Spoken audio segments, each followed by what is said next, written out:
I want to start off this video by saying I absolutely love Animal Crossing. I played the original back in 2002 when I was 10 years old, and even back then, I could tell it was something special. The fact that the game was set to the same clock as the real world blew my mind when I was a little kid. It just made your village feel so alive.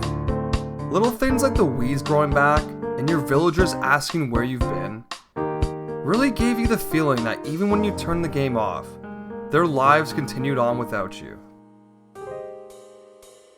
And trust me, my weeds grew back a lot, because 10-year-old me was a time-traveling scumbag.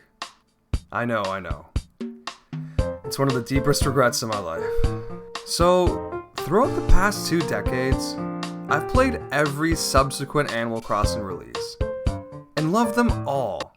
Well, with a few exceptions, of course. But throughout all these releases, I've noticed a prevailing theme that persists through the years in every single one of them. Something that has gotten worse over the years, but has been there since the very beginning. And it begs to ask the question, is Animal Crossing toxic? Now, I know what you're thinking.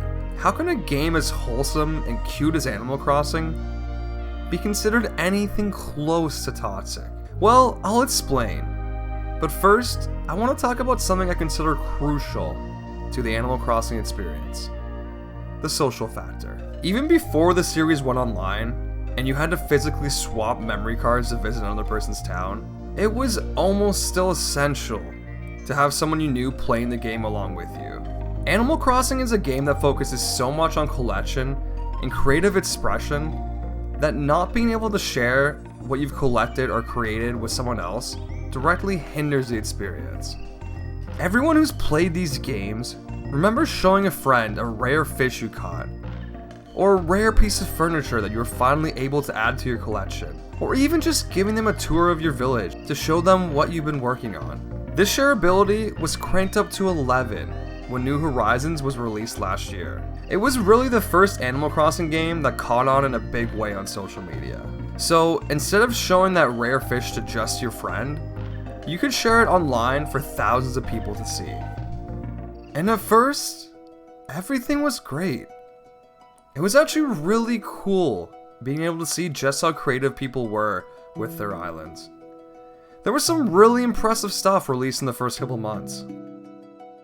But after a while, that cool factor started to wear off, and it was slowly replaced by feelings of contempt and jealousy. Instead of looking at someone else's island and thinking it looked cool, it would actually just make me feel worse about my own island. My friends would come over and show me their house, and it would just remind me how far I was behind on my own house.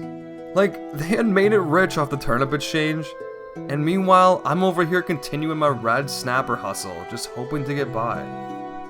Now, like I said, the advancement of social media made these factors worse, but it had always been there from the start.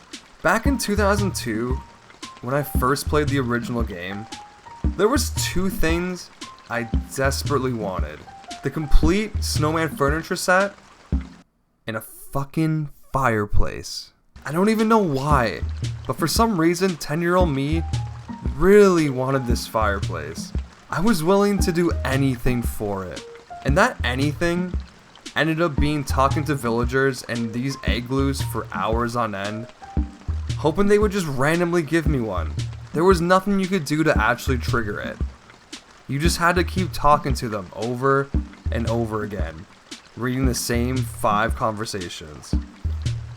So, one day, after a couple hours of grinding through conversations, I decided to give up and try again tomorrow. Seeing that I had just gotten off, my sister expressed to me that she wanted to play. She wanted her own chance at getting herself a fireplace for her own town. So, she traveled to my town and headed over to the igloo where I was at. Now, after just grinding in the same spot for hours, I thought she had no chance to actually get one. So I wasn't worried. But after 3 short conversations, something happened that made my blood boil. that fucking villager just nonchalantly handed her over a fucking fireplace. I was livid. I had just wasted hours of my life grinding for the stupid fireplace, and my sister comes down and gets one on basically her first try. I was so mad, in fact, that I did something that still makes me cringe to this day. That night, while my family was sleeping, I crept downstairs, turned on my GameCube, went to her town, and stole that fucking fireplace. I had become a monster. Now obviously, when my sister found out the next morning, she was furious, and it started a huge fight between us. And listen, I'm not trying to say that this one anecdotal incident proves that Animal Crossing is toxic. If anything, it just proves that kids are stupid. And I realize this type of thing happens in all sorts of different video games. Kids leverage achievements in video games over each other all the time. For God's sakes, kids in the playground now call each other default as an insult, because that's what the base skin in Fortnite is called. However, I do think there is something inherent in Animal Crossing's design that makes this toxicity bubble to the surface just a little bit more. Maybe it's the fact that the game's premise is just basically a checklist of things to collect, and then getting you to present those collections in really cool ways. Other games have certain achievements that you can flaunt over your friends, like beating a hard boss or finding secrets. But Animal Crossing seems built around the very concept of showing off to your friends. And this inevitably breeds those feelings of contempt and jealousy. But maybe it's not Animal Crossing's fault. Maybe it's just human nature. After all, there are plenty of people who have never even played an Animal Crossing game and have experienced this very thing in real life. I know I have. Whether that be feeling behind in your career, love life, or just financially. Watching friends and family move forward with their lives while you're stuck in the same place is difficult to come to terms with, and it's really hard not to become jealous. I think it's a feeling that everyone can relate to. I guess, in the end, it's hard to say whether or not Animal Crossing is truly toxic. On one hand, its gameplay loop of collecting and displaying those things in your collection naturally breeds jealousy among players. But at the same time, this very thing happens in real life, and even in other video games.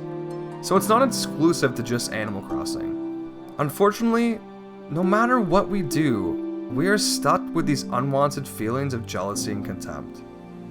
It's a part of life that everyone has to deal with. The good news is, we can use those feelings of jealousy to motivate us to become better people.